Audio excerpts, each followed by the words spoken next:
By 1995, video gaming had grown past its status as a kid's toy to the point where even doctors could be avid gamers. And it was in that year that 3 recent med school grads decided that they would try to make their own game before they went off into medicine. And so Ray Muzyka, Greg Zeschuk, and Augustine Yip founded their own company in Zeschuk's basement.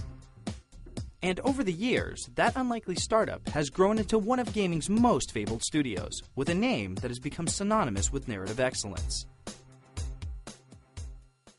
BioWare.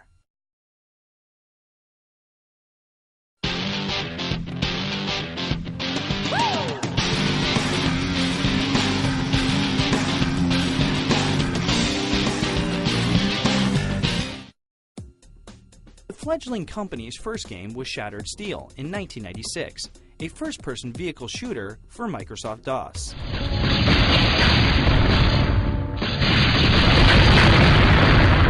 While BioWare tried to promote the graphics of the game, highlighting deformable terrain especially, the title also boasted a complex backstory.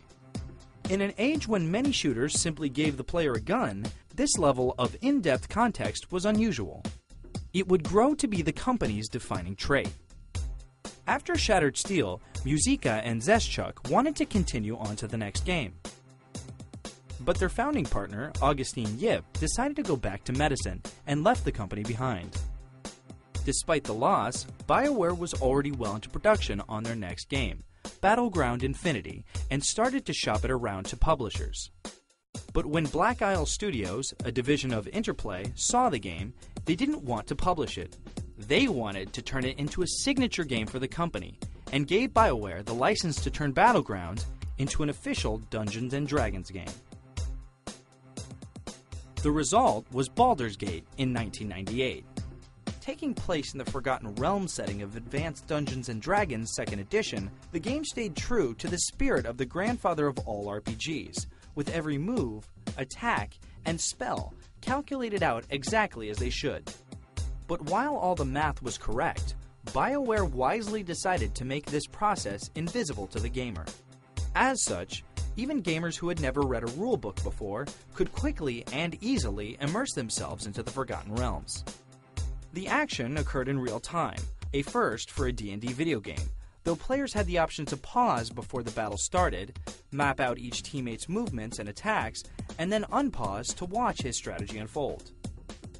The game also featured top-of-the-line graphics, making full use of a new technology in the computer world: dedicated graphics cards.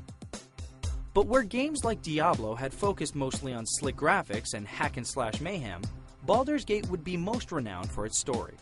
An epic quest spanning dozens of hours at least, the compelling narrative about a mage's apprentice seeking revenge for the death of his master kept gamers up into the wee hours. Side quests, too, were each given context to make them as interesting as the main quests. Plus, fans of D&D would also get to meet and interact with famous characters from the setting, making it a wish fulfillment for many gamers. And even though the graphics today look dated, to this day the story is often cited as one of the finest in gaming history. And if this wasn't enough, the game offered multiplayer, allowing friends to band together into their own team and play through the entire quest.